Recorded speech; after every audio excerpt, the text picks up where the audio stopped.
watching Fox 35 News Plus, streaming on Fox Local.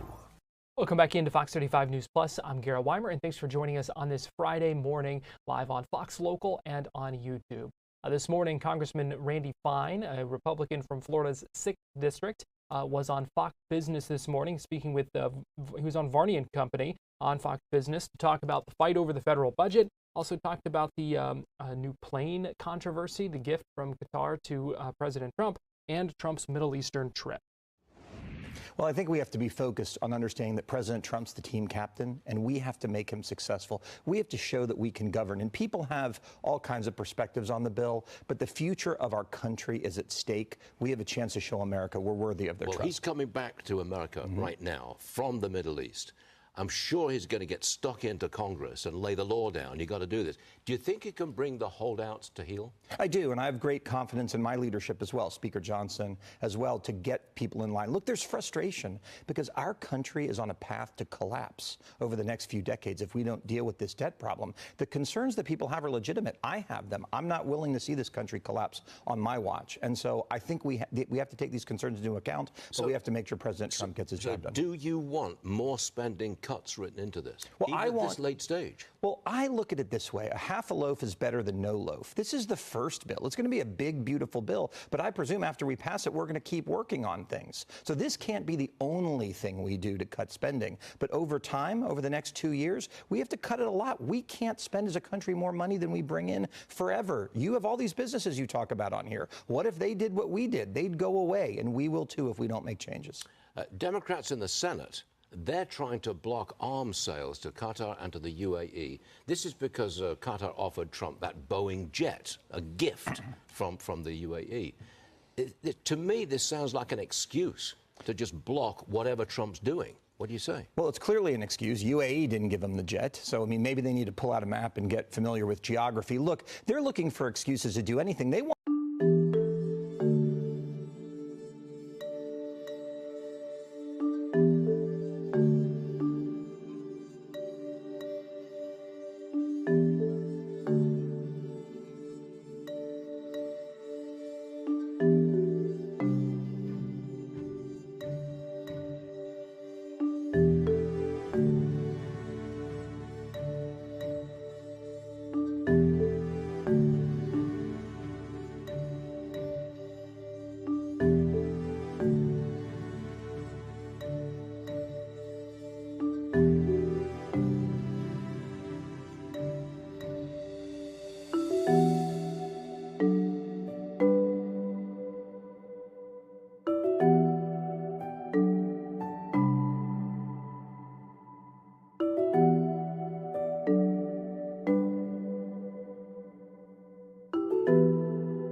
Florida Live starts now. Good afternoon to you. Welcome into Florida Live. This was a view earlier from just a little bit ago this afternoon as fire burning in a parking garage at the Jacksonville Airport, shutting that airport down, causing some problems as well with flight delays. We know the airport was closed. The sheriff's office blocking inbound and outbound road access, with the Jacksonville Fire Department on scene there, continuing to follow this developing story this afternoon. And joining us live now via Zoom with some more information is Michael Stewart. He is the VP of External Affairs with the Airport Authority. And Michael, we appreciate you joining us this afternoon live here on Florida Live. Thanks for having me. Michael, first of all, what do we know about this fire and what may have started it? Sometime around noon today, we got a report of a fire in the garage. It's our hourly garage, and it rapidly grew from there. We don't know the number of cars that were impacted, but we know there's some structural damage to the garage. We just don't know the extent. Jacksonville Fire Department has contained it. I think it's totally out now, but our biggest concerns obviously is the structural damage to the garage. The airport is closed. We are working rapidly to get back in index to be able to open the airport, and we can't actually give a time right now. So we're strongly suggesting to travelers or people coming to the airport to pick people up to check with the airlines to find out the status of any aircraft that were inbound. Obviously, outbound aircraft were also stopped. So what is the status right now? Are flights able to take off now? Are flights still able to come in, or does it just kind of depend right now? What's the status of operations? No flights inbound or outbound at this point in time. Okay. Talk to me about the response. I know the Jacksonville Fire Rescue was on scene, the sheriff's office, doing traffic operations. Can you just talk to me about the response to this, to the fire? Right. Immediately upon recognizing there was a fire, JFRD, the Jacksonville Fire and Rescue Department, responded immediately. I think 3 trucks to the site of the fire, and it was relatively close to the terminal, so it got a lot of views from individuals either approaching the terminal at that time or at the terminal. I don't know how long it took them to actually get the fire under control and extinguished, but it is extinguished right now. And we've contacted our structural engineers there on the way out to determine the amount of damage, because safety is our primary concern here on individuals who have cars that weren't damaged in the fire, trying to get to those cars in the garage. So that's where we are right now. And we hope to know a little bit better within the hour when we're back in index and can reopen the airport for incoming and outgoing flights. I would imagine there are a lot of... We strongly suggest that individuals who had scheduled flights or are picking up people to check with the airlines. I would imagine there are also a lot of people who have questions right now, who may have parked in that garage and may not even be in Jacksonville at the airport right now. Or maybe they're on their way back. Maybe they're trying to get back. Maybe, whatever the situation may be. How do you recommend they get more information or stay up to date on what's happening so that they know whether they can get their car or what the situation is? Well, we're going to push as much information out on social media as we can, but the specifics it depends obviously on where your car was in the hourly garage, because it's a garage that was approximately 90+% full, and it was well over 1,200 spaces in that garage. So we're just going to have to push that information out. We have a website that people can get on to shoot questions to us, but we can't answer specific questions as to cars and their location and if they were impacted at this point. What was it? I saw a tweet earlier from the airport. It seems like it's been a busy day at the airport. Can you just talk to me about the kind of operations out there today before this? It seems like I know you were talking about the tweet 4 hours ago talking about the parking situation, and it seemed like multiple garages were full. So it seems like it's a busy Friday at Jacksonville Airport when this happened. Yes, we have obviously a busy week, and coming up on even a busier week with the Memorial Day holiday next weekend. And so there was a lot of activity at the airport coming and going today. We are looking at this video. You can see just the size of this fire. Obviously, it's, I know you said there's still work to be done to figure out how much damage to this garage, but no reports of injuries or anything like that at this point. At this point, we don't have any reports of anybody going to the hospital or other injuries. We were concerned, obviously, about smoke inhalation with anybody who might have been in the garage or downstream from the smoke, but we have not heard of anything at this point. So what is the bottom line here, Michael, and what you want people to know? Obviously, still some questions, still a developing situation, but with the fire out, what do you want people to know? Well, primarily safety and security is paramount. We want people to stay away from the garage. Obviously, follow the instructions of the sheriff's office here in and around the airport, and we will push more information out as to when we hope to have the airport operational again. Right, and still no. I believe you mentioned this earlier, but no timeline at this point for that. Yes, right now we do not want to put out a timeline. We are working as fast as we can to get this back up, and we will have it back up today. We just are not specific as to when. All right, Michael Stewart, VP of External Affairs for the Jacksonville Aviation Authority. I appreciate your time. Appreciate you joining us this afternoon and giving us the latest information on what you know. So thank you so much for joining us. Thank you.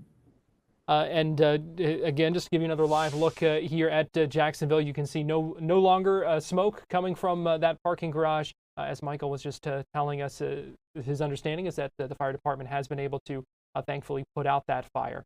So we're going to take a break here on Florida Live, but we'll be right back after this.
Welcome back into Florida Live. I'm Garrett Wymer, and thanks for joining us on this Friday afternoon live on Fox Local and on YouTube. It is time now for our Tampa Connection, and for that we go to Fox 13 digital content producer Nancy Gay. And Nancy, good afternoon to you.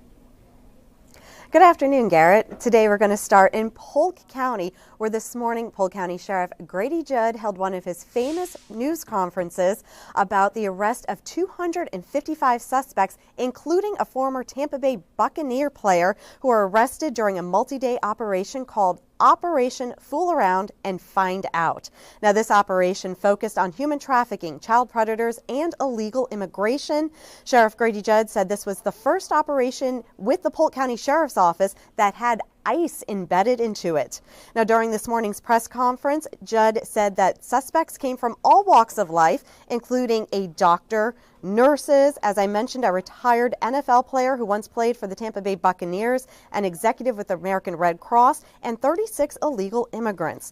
The sheriff also noted that 22 of the suspects were receiving government assistance. He said that the suspects' prior criminal histories included a combined total of more than 400 felonies and more than 500 misdemeanors. One suspect even served 26 years in state prison for a double murder. Judd said that one of the suspects used to play in the NFL and was a Tampa Bay Buccaneer. He said that the retired football player, Adarius Taylor, even brought a 6-year-old child with him and left that child, who does have medical needs, in a car. Judd said that the child's mother was called immediately and she came to pick up the child. So Taylor was also charged with child neglect for his part in this operation. Now, Judd said one of the suspects actually asked law enforcement officers if he could do his service hours with the Polk County Sheriff's Office.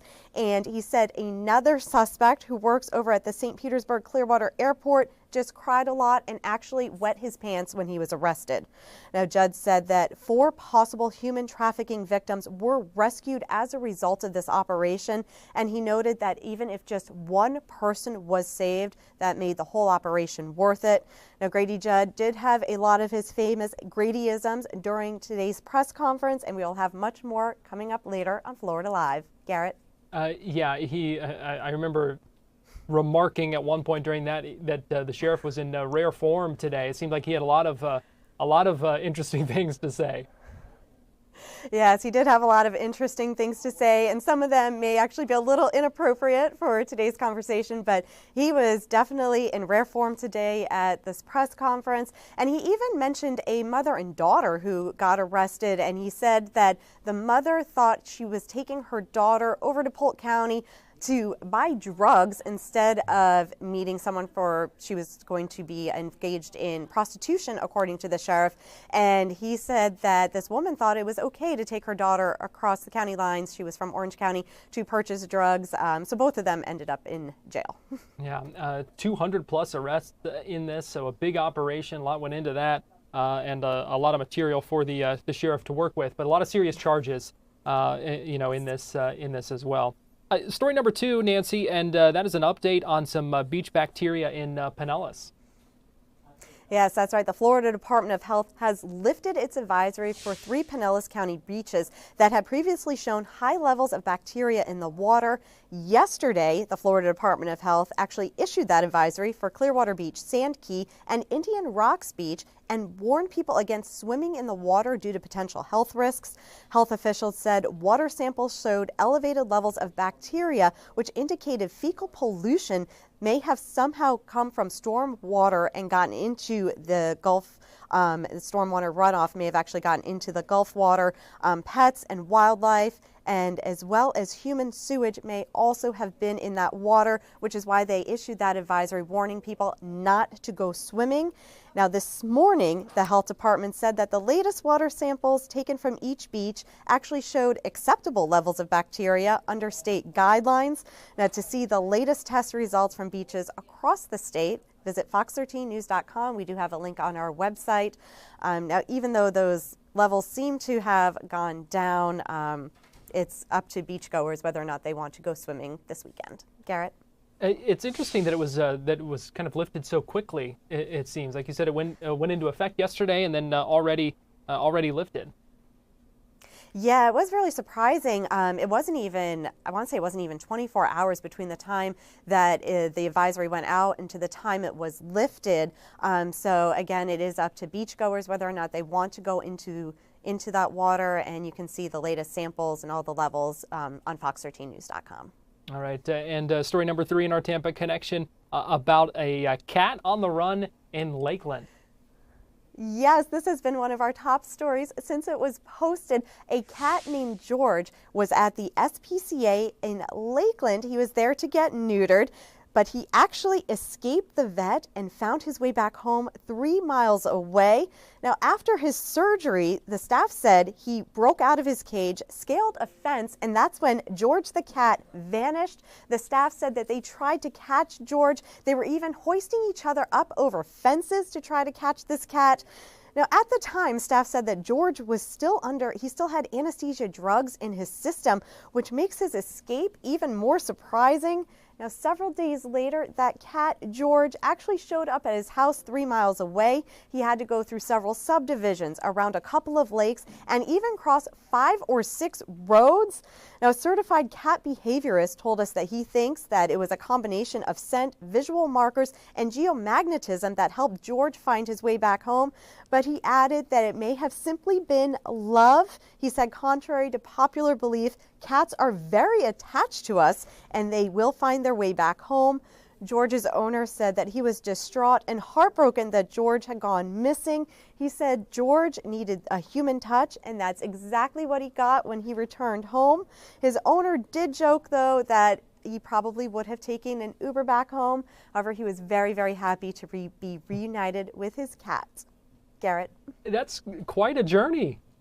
For a small cat like that, 3 miles away, my goodness. Yes, yeah, he traveled 3 miles. Again, he traveled through a bunch of different neighborhoods, across roads and around lakes, and he made his way back home. Again, there could be several different theories as to how he was able to find his way back home, but I'm going to go with the cat behavior specialist who said it was probably simply love. He was probably missing his owner. He was out of it after having surgery. He was still on anesthesia drugs, but he definitely loved his owner and made his way back home, which is very, very surprising. Very motivated as well. Probably wanted to try to get out of there before he had that surgery. Yes, I'm sure he probably did want to get out before the surgery, which makes it even more surprising because afterwards, I know I've had pets, not cats, but I've had dogs who've undergone surgery, and when they wake up, they are kind of dazed and out of it. Yeah. But this cat, he was ready to escape, and he made his way out and found his way back home. He was just waiting for his moment, and he finally had it. That was his chance. Yes. But just glad everything Yes. ended up okay. He ended up home and safe and everything like that. Well, Fox 13 digital content producer Nancy Gay, we appreciate you joining us this afternoon for our Tampa Connection. Thank you. We're going to take a break, and we'll be right back.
Welcome back into Florida Live. I'm Garrett Wymer, and thanks for joining us on this Friday afternoon live on Fox Local and on YouTube. Yesterday, the U.S. Supreme Court heard oral arguments about the Birthright Citizenship case. This stems from a challenge to an executive order that President Trump signed early in his term, his first day in office, actually, where he signed an executive order saying that children of parents who enter the U.S. illegally or on a temporary visa are not entitled to citizenship automatically. Joining us live now via Zoom to break down this case and also some of the arguments in it is Eric Merriam, an associate professor at the University of Central Florida. And Professor Merriam, we appreciate you joining us this afternoon here on Florida Live. Happy to join you and your viewers, Garrett. Professor Merriam, this is an interesting case because there were, really a couple of things kind of at play here, not just the legality of that executive order, but also the question of whether a federal judge for a single district can block policy across the entire country. Exactly right. In this case, as in every case, there are both procedural issues, questions, and procedure, what we're talking about in the laws, the rules of the game, and then also the substantive issues, which are what in the Supreme Court world they call the merits case. Yesterday's oral argument was all about the procedural question, so not at all addressing the issue of whether or not the executive order is or is not constitutional. It was all about whether or not, as you indicated, district court judges, that's the lowest level federal court judge, whether a district court judge in a single piece of litigation, so one person sues, in this case, there were several lawsuits from around the country, they sue challenging the Trump executive order that you explained, and in those cases, as you mentioned quite correctly, on his first day in office, President Trump signed this executive order, said it would take effect 30 days later, but before that 30 days ran, multiple federal judges, district court judges, said, we think this is going to be unconstitutional, issuing an injunction against enforcing this order nationwide. And that's the really interesting thing in this case, is whether or not a federal district judge has power that goes way beyond their individual case or even their individual district, but all the way to say, no, government, you can't enforce this anywhere in the country, even though I might be a judge here in the District of Washington, which was the first case in which this happened. And when it comes to these oral arguments, we always look for these kind of clues from the questions that these justices will ask of the attorneys. Did anything stand out as far as where, how the court might be leaning one way or another? A few things, yes. One of for the central question of whether or not federal district judges ought to have this authority, this has been a long simmering question that unusually the Supreme Court has not answered for a couple of decades. It's a bipartisan issue. This has been something that has happened both during Democratic presidencies and Republican presidencies, where some new executive order, some new federal government policy coming out of a presidential administration is challenged and a federal judge issues a nationwide injunction. We didn't really see those at all up until maybe the 1950s into the 1960s. In the last couple administrations, they've become very common. And so a lot of us have been waiting to see, well, this is an unsettled question of law about whether a federal district judge ought to be able to do this. And during yesterday's oral argument, the Supreme Court justices seemed to be in various places. There's really kind of a spectrum of answers possible here. One is we'll just let the federal judges continue to do what they've been doing.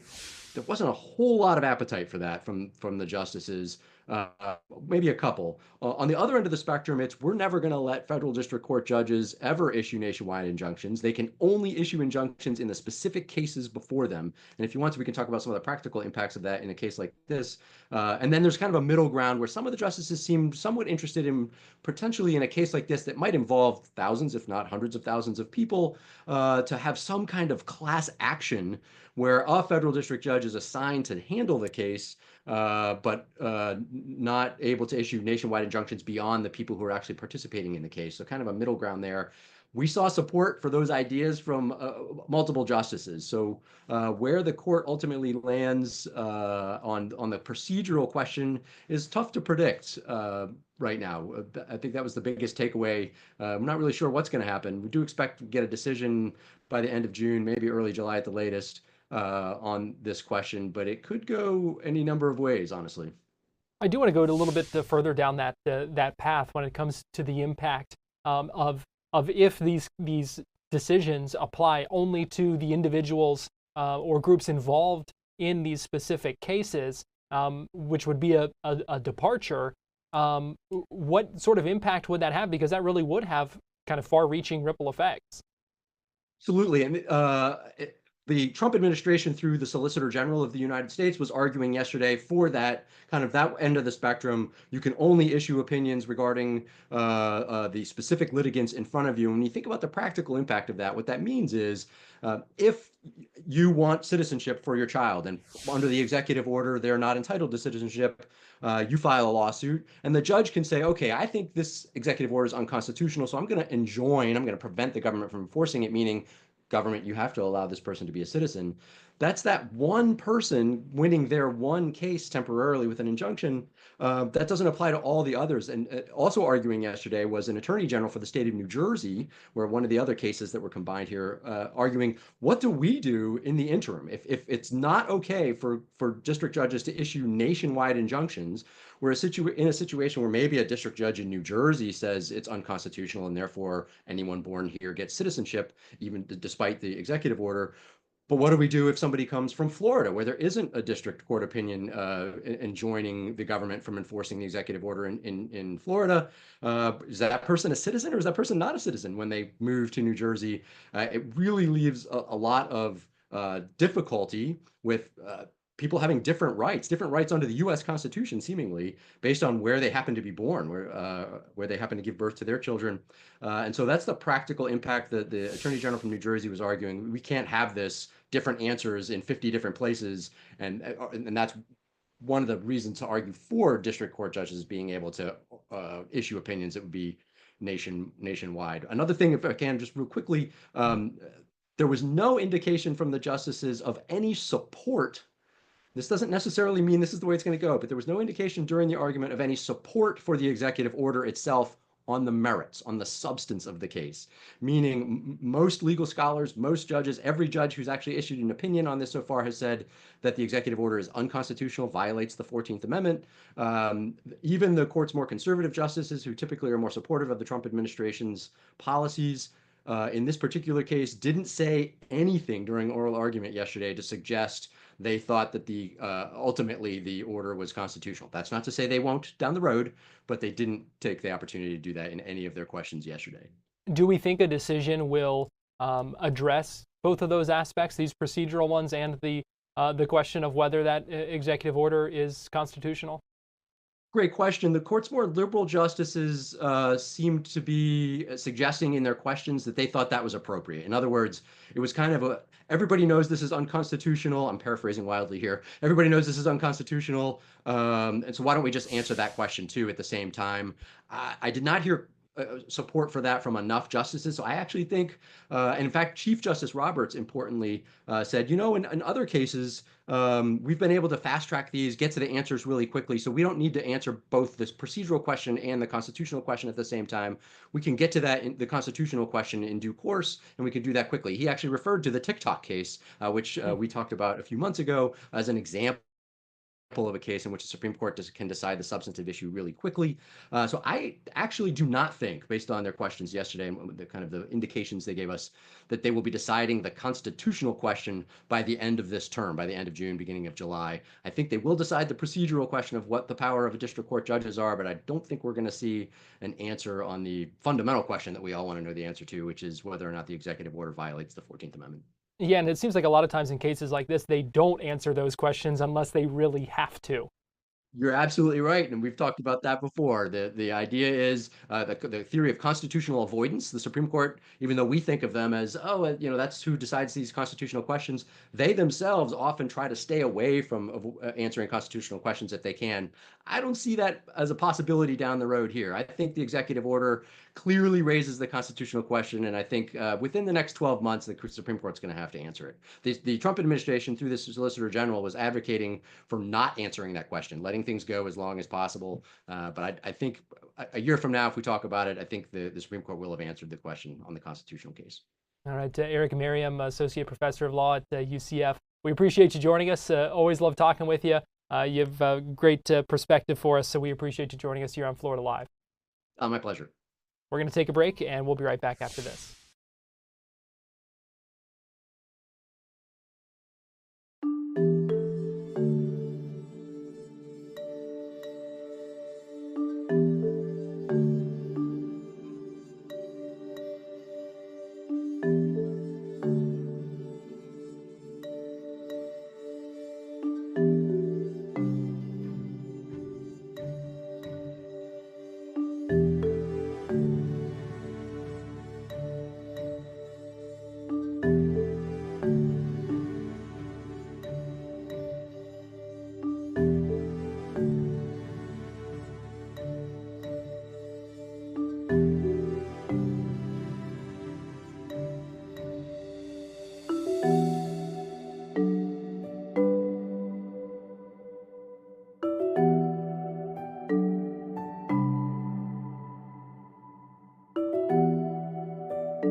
Welcome back into Florida Live. I'm Garrett Wymer, and thanks for joining us on this Friday afternoon, live on Fox Local and on YouTube.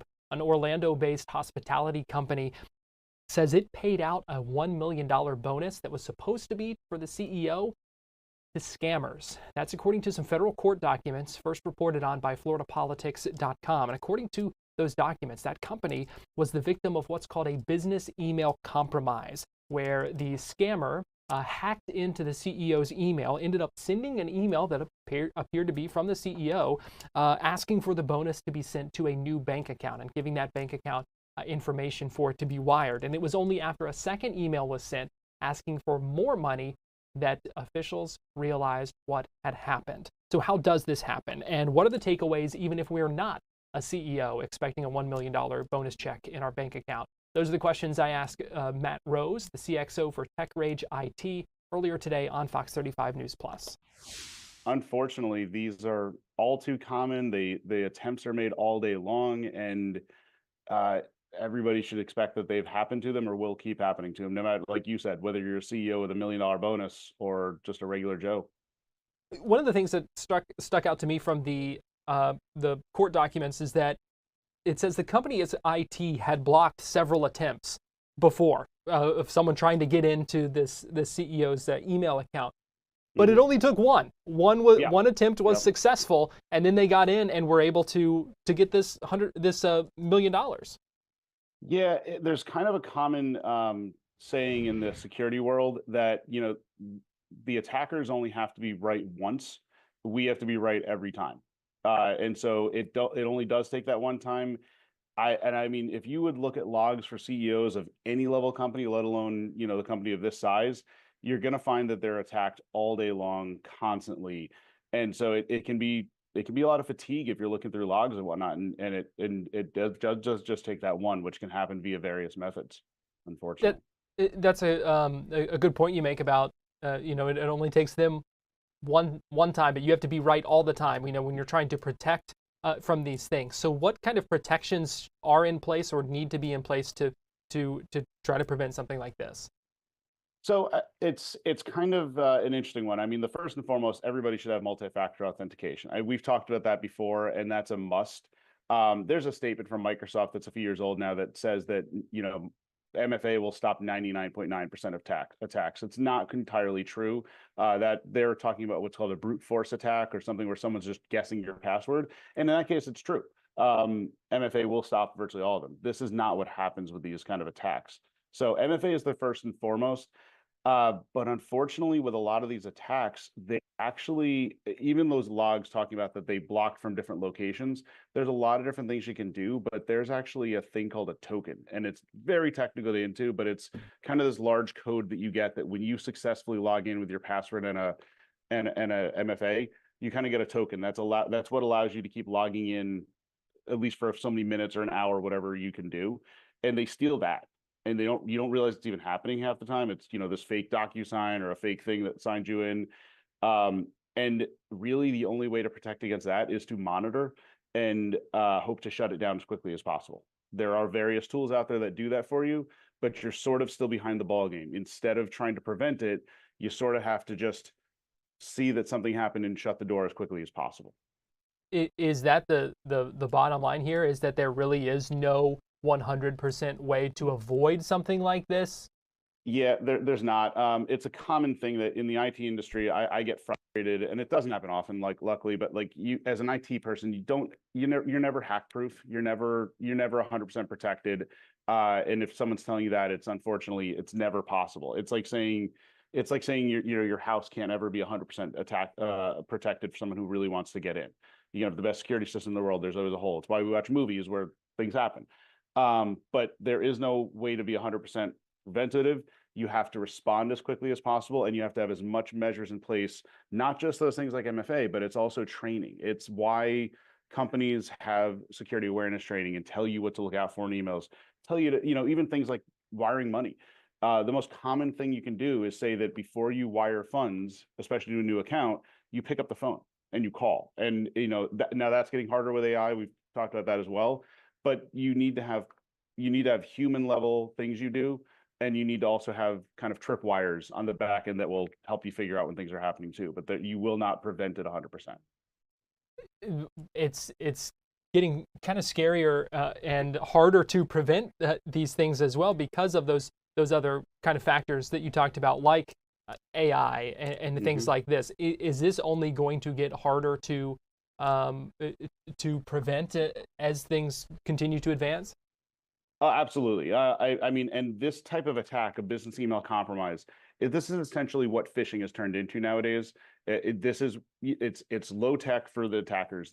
You can actually go and download the tools they use to try to attack you, and you can do it yourself in probably 20 minutes if you have any level of skill. It's just a matter of you're looking for someone to fall for it. So as more and more people use technology, as AI gets better, I mean, already in 2023, the FBI reported almost $3 billion in losses from business email compromise, and it was the highest number of reported cases that got into them. That number will only get higher because this attack is it's just easy for them to do. And the numbers keep changing, but like Microsoft typically publishes, I think it's between 30 and 40% of all their business accounts have MFA. 30 to 40%. I think that tells you that even without the MFA piece, we're still not even there yet. So we have a large gap that we need to educate and get people to do in order to prevent these things. I also think it's kind of eye-opening to hear you say that there are scammers and hackers out there that are trying to get in all day long to these business email accounts, and that could include mine, that could include yours. I mean, that can include all of ours, and the steps that we take as employees, and what we need to watch out for red flags and things like that as well. Well, and that's the thing you have to remember. This was a CEO of a successful company. Yes, they're going to target those people. They're going to target finance. They're going to target the CEOs. You as being a public figure, you're certainly going to be attacked for that reason. But also just they don't really care. They're looking at small businesses, small businesses. They know they don't have the protections in place. But also they get access to your email list. They can then try to phish those people.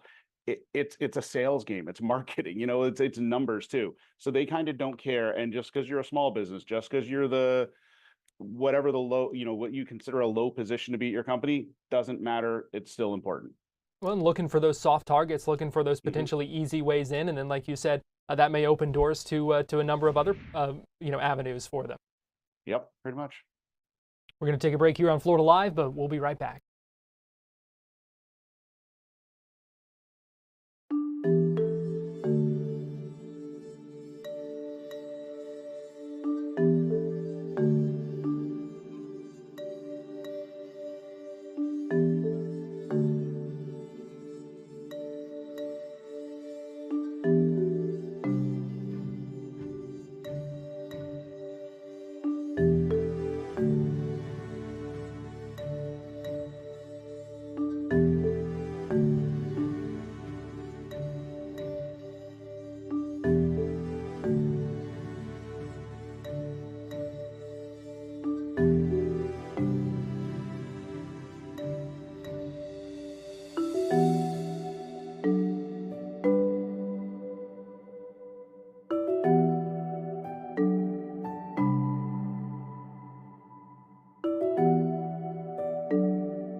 Welcome back into Florida Live. A quick update here. Give you a live look at Jacksonville at the parking garage at the airport. That's the hourly garage that you're looking at that we were showing you earlier was on fire. From the Jacksonville Airport to tweeting just 5 minutes ago, the hourly garage is still closed, but the other parking facilities at the airport are now accessible. Airport shuttle buses will take folks to their vehicles there.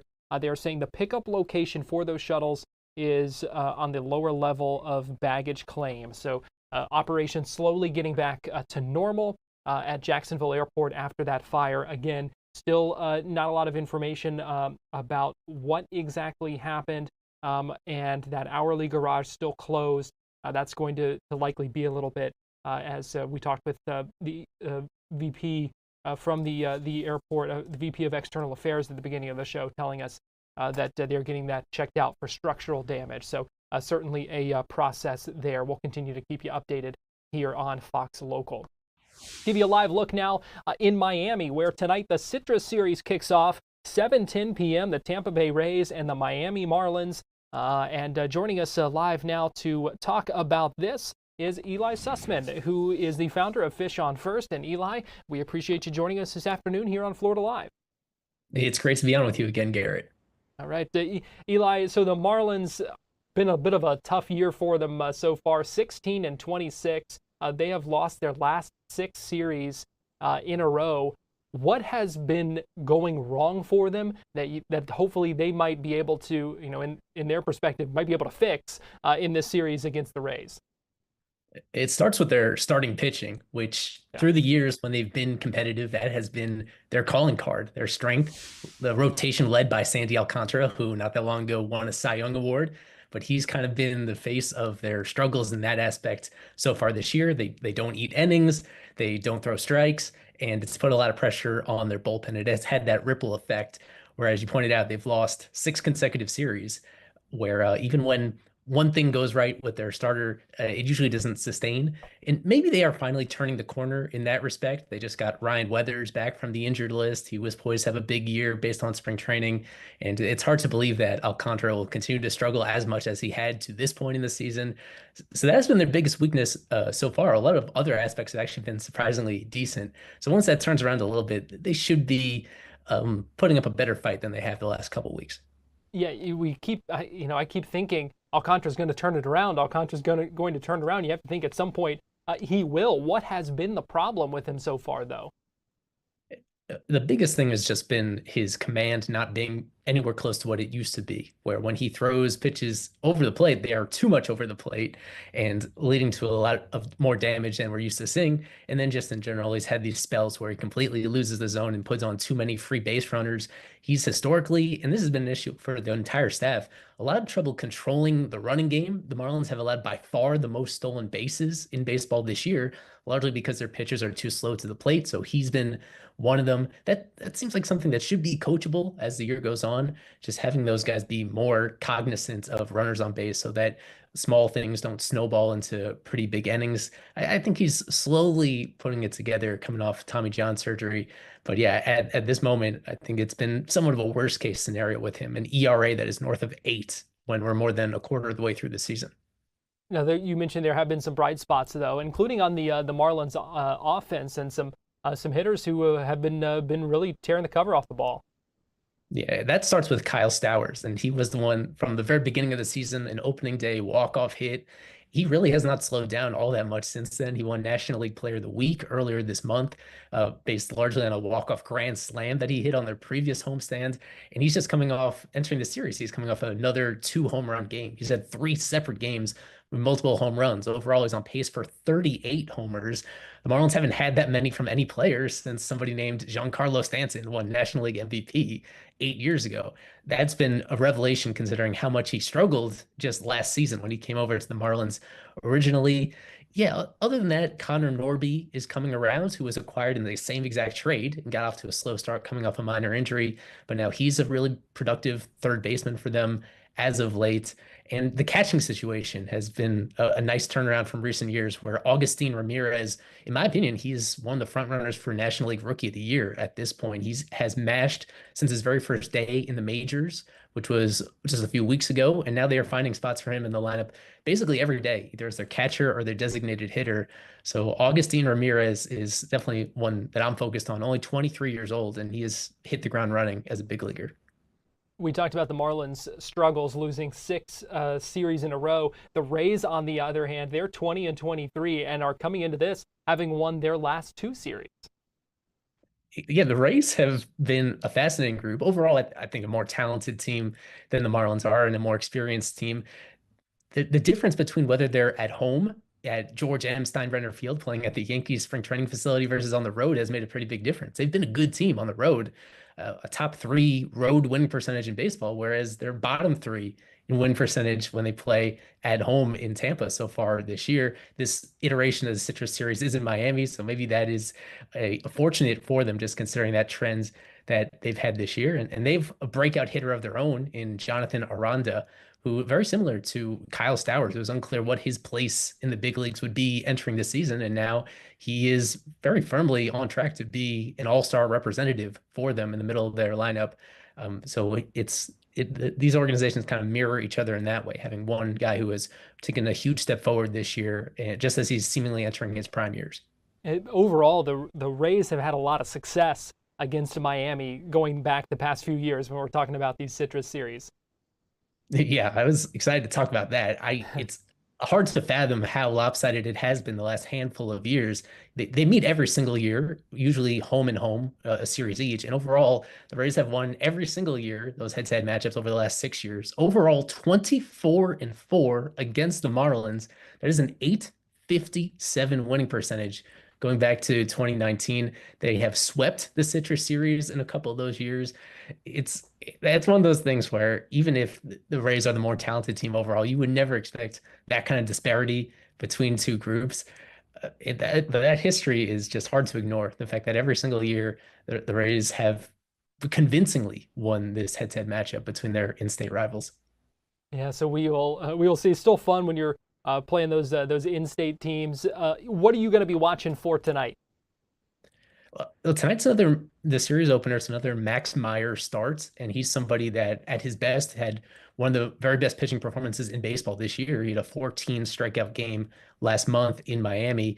So the upside with him is always really exciting to see when he is on the mound for them. And yeah, I guess just overall to see how exactly the Marlins get going offensively at home, because they're a team that has had pretty big splits where they have just recently on their past road trip, it's been a grind for them just to get 2 or 3 runs on the board versus when they're at home. They have certain setup around Lone Depot Park that they feel really prepares themselves well for games. They have special technology for simulating opposing pitchers that they feel gives them a real advantage. So this is a situation where, despite the history of the Rays getting the better of them head-to-head in recent years, maybe under these particular circumstances, they feel that they might have an advantage in this particular case. All right, Eli Sussman, founder of Fish on First. We appreciate you joining us this afternoon here on Florida Live. My pleasure. Thanks a lot. We're going to take a break and we'll be right back.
Welcome back into Florida Live. I'm Garrett Wymer, and thanks for joining us on this Friday afternoon, live on Fox Local and on YouTube.